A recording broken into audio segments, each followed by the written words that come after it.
Jose Mari Chan, Lea Salonga, sino nga ba ang dapat na hiranging national artist?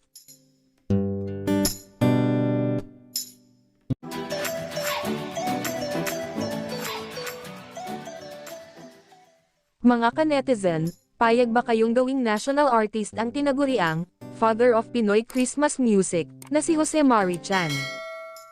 The Order of National Artists, order ng pambansang alagad ng sining, is the highest national recognition given to Filipino individuals who have made significant contributions to the development of Philippine arts, namely, music, dance, theater, visual arts, literature, film, broadcast arts, and architecture and allied arts.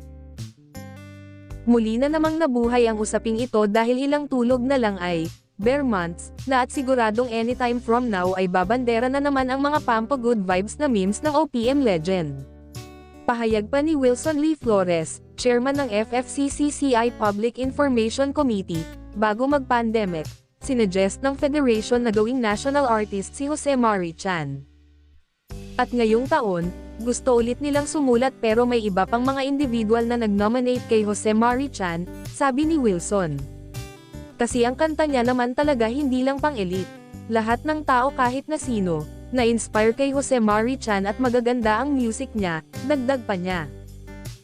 Noong ika-30 ng Hunyo taong 2024 ang deadline ng nominations para sa susunod na batch ng national artists na idedeklare sa susunod na taon.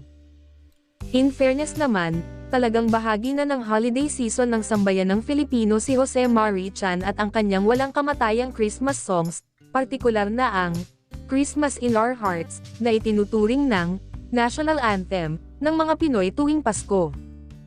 Sa tanong kung may nag-nominate din kay Lea Salonga, mayroon yata pero hindi ko alam kung sino, pero napakagaling ni Lea Salonga, dapat din siyang maging national artist.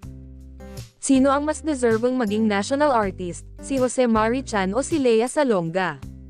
Parehong magaling. Ang mga kanta ni Jose Mari Chan, hindi lang pang-elite. Lahat ng tao, kahit na sino, nai-inspire by Jose Mari Chan. Maganda ang music niya, tugon ni Wilson. Si Jose Mari Chan, very deserving siya. Inspirasyon siya sa buong Pilipinas. Kahit na mayaman o ordinaryong tao, magsasaka o driver, lahat natutuwa sa kanta niya. Hindi lang Pasko, kahit kailan. Matatanda ang ginawaran na ng parangal ng FFCCCI ang music icon ng Lifetime Achievement Award noong 2022 kung saan binigyan siya ng Plaque of Honor at Special Medallion bilang haligi ng OPM.